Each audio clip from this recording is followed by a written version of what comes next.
பிரதமர் மோடியை டெல்லியில் அமைச்சர் உதயநிதி மிக அண்மையில் சந்தித்து தமிழகத்தில் வரும் 19ஆம் தேதி கேலோ இந்தியா இளைஞர் விளையாட்டுப் போட்டியை தொடங்கி வைக்க வருமாறு அழைப்பு விடுத்ததை அவரும் ஏற்றுக்கொண்டு அன்று சென்னை வர சம்மதித்திருப்பது தமிழக அரசியல் வட்டாரத்தில் பரபரப்பை ஏற்படுத்தியிருக்கிறது.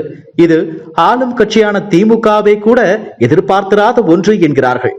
ஏன் இதை அமைச்சர் உதயநிதியே கூட எதிர்பார்த்து இருக்க மாட்டார் என்றும் சொல்லலாம். ஏனென்றால் பிரதமரை கேலோ போட்டிகளை தொடங்கி வைக்கவோ அல்லது வரும் 31ஆம் தேதி நிறைவு விழாவை நடத்தி வைக்கவோ நான் அழைப்பு விடுக்க போகிறேன், இதில் பங்கேற்பதும் பங்கேற்காததும் அவருடைய விருப்பம் என்று கடந்த சில நாட்களுக்கு முன்பாக உதயநிதி சந்தேகத்துடன் தான் கூறியிருந்தார். அதே நேரம் அவரை சந்தித்த பிறகு பிரதமர் சென்னையில் போட்டியை தொடங்கி வைக்க வருவதாக கூறியிருக்கிறார் என்று உதயநிதி நம்பிக்கை தெரிவித்திருக்கிறார்.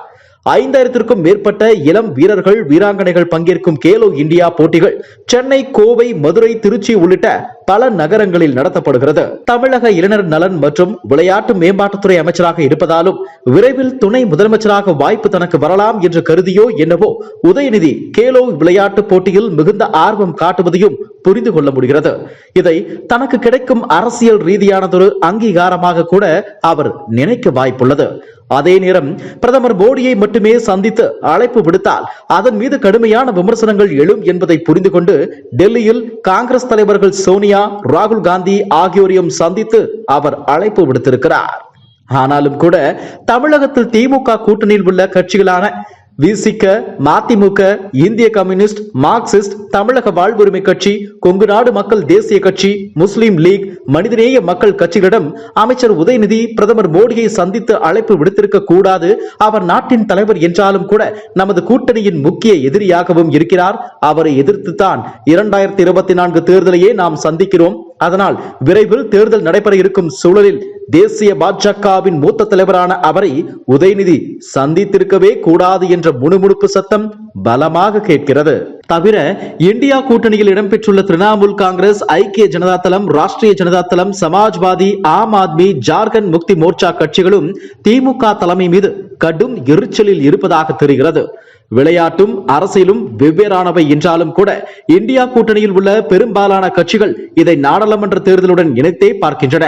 ஏனென்றால் விளையாட்டு போட்டிகளை தொடங்கி வைக்கும் போது தங்களது ஆட்சி காலத்தில் விளையாட்டுத் துறையில் நிகழ்த்திய சாதனைகள் பற்றி மோடி பேசுவதற்கு ஒரு வாய்ப்பாகவும் அது அமைந்துவிடும் என்றும் அந்த கட்சிகள் அஞ்சுகின்றன.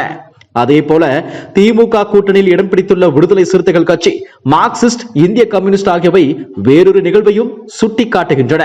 கடந்த ஆண்டு மத்திய பிரதேசத்தில் கேலோ இந்தியா போட்டி நடத்தப்பட்ட போது அந்த மாநிலத்தில் அப்போது முதலமைச்சராக இருந்த சிவராஜ் சிங் சௌஹான் தொடக்க விழாவிலோ நிறைவு விழாவிலோ நீங்கள் கலந்து கொள்ள வேண்டும் என்று பிரதமர் மோடியை அழைக்கவில்லை. இத்தனைக்கும் சௌஹான் பிரதமர் மோடியின் தீவிர ஆதரவாளர். அவரே மோடியை அழைக்காமல் போட்டியை நடத்தி முடித்து விட்டார் என்றால் பாஜகவை முதல் எதிரியாக கூறும் திமுக அமைச்சர் உதயநிதி மட்டும் எதற்காக மோடிக்கு அழைப்பு விடுக்க வேண்டும் என்ற கேள்வியையும் அவர்கள் எழுப்புகின்றனர். அதே போல 2 ஆண்டுகளுக்கு முன்பு மகாபலிபுரத்தில் நடந்த செஸ் ஒலிம்பியாட் போட்டியை நடத்துவதற்கு அனுமதி பெற்றுக் கொடுத்த பிரதமர் மோடியின் படத்தை விளம்பரங்களில் தவிர்த்துவிட்டு முதலமைச்சர் ஸ்டாலினின் புகைப்படத்தை மட்டும் பயன்படுத்தியது பெரும் சர்ச்சைக்கு உள்ளானது. உலகளாவிய ஒரு போட்டியை நாட்டின் பிரதமர் அனுமதியின்றி ஒரு மாநில அரசால் நடத்திவிட முடியுமா என்ற கேள்வி எழுந்த பிறகுதான் திமுக அரசு விளம்பரங்களில் அப்போது மோடியின் புகைப்படத்தையே பயன்படுத்தியது. அதுபோன்ற சர்ச்சைகள் கேலோ விளையாட்டு போட்டியிலும் எழுந்தால் பிரதமர் மோடியின் புகைப்படத்தை அச்சிட வேண்டிய நெருக்கடி திமுக அரசுக்கு ஏற்படலாம். தவிர இந்த போட்டி முழுக்க முழுக்க இளம் விளையாட்டு வீரர்களை ஊக்குவிக்கும் வகையில் மத்திய பாஜக அரசால் 2018ஆம் ஆண்டு அறிமுகப்படுத்தப்பட்ட ஒன்றாகும். அதற்கு மிகுந்த முக்கியத்துவம் கொடுத்தால் அதனால் தமிழகத்திற்கு கிடைக்கும் பெருமையும் பாஜகவினரும் பங்கு போடுவார்கள்.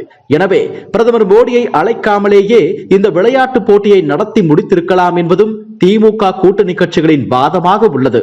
இன்னொரு பக்கம் முதலமைச்சர் ஸ்டாலின் மருத்துவ பரிசோதனைக்காகவும் சிகிச்சை எடுத்துக் கொள்வதற்காகவும் ஜனவரி 4வது வாரத்தில் லண்டனுக்கு செல்ல இருப்பதாக கோட்டை வட்டாரத்தில் ஒரு தகவல் உலா வருகிறது. கேலோ இந்தியா போட்டிகள் தொடங்குவதற்கு முன்பாகவே கூட முதலமைச்சரின் வெளிநாட்டு பயணம் இருக்கலாம் என்றும் கூறுகிறார்கள். லண்டனில் ஸ்டாலின் 10-15 நாட்கள் மருத்துவ சிகிச்சை எடுத்துக் கொள்ள நேர்ந்தால் அப்போது பொறுப்பு முதலமைச்சர் பதவி உதயநிதியிடம் ஒப்படைக்கப்படலாம் என்றும் கூறப்படுகிறது. தனது உடல் நிலையை கருத்தில் கொண்டுதான் கடந்த 6 மாதங்களாக அமைச்சர் உதயநிதிக்கு தமிழக அரசின் அத்தனை செயல்பாடுகளிலும் மிகுந்த முன்னுரிமையை ஸ்டாலின் அளித்து வருகிறார் என்பது வெளிப்படையாக தெரிகிற ஒன்று. முதலில் சேலம் இளைஞரணி மாநாட்டுக்கு பின்பு உதயநிதிக்கு துணை முதலமைச்சர் பதவி வழங்கப்படலாம் என்று கூறப்பட்டது.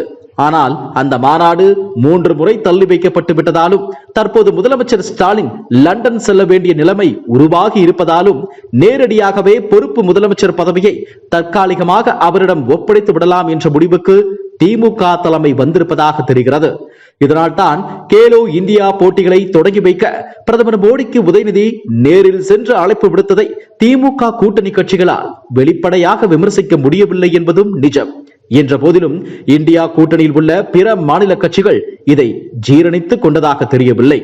காங்கிரஸ், ஆம் ஆத்மி, திரிணாமுல் காங்கிரஸ், ஜார்க்கண்ட் முக்தி மோர்ச்சா உள்ளிட்ட பல கட்சிகளை அமலாக்கத்துறை, வருமான வரித்துறை, சிபிஐ போன்றவற்றை பயன்படுத்தி மத்திய பாஜக அரசு ஆட்டம் காண்பிருக்கிறது என்ற குற்றச்சாட்டு கூறப்படும் நிலையில் அதில் சிக்கிக் கொண்டிருக்கும் திமுகவே பிரதமரை நேரில் சந்தித்து அழைப்பு விடுத்தது அந்த கட்சிகளுக்கு பெரும் நெருடலாக உள்ளது.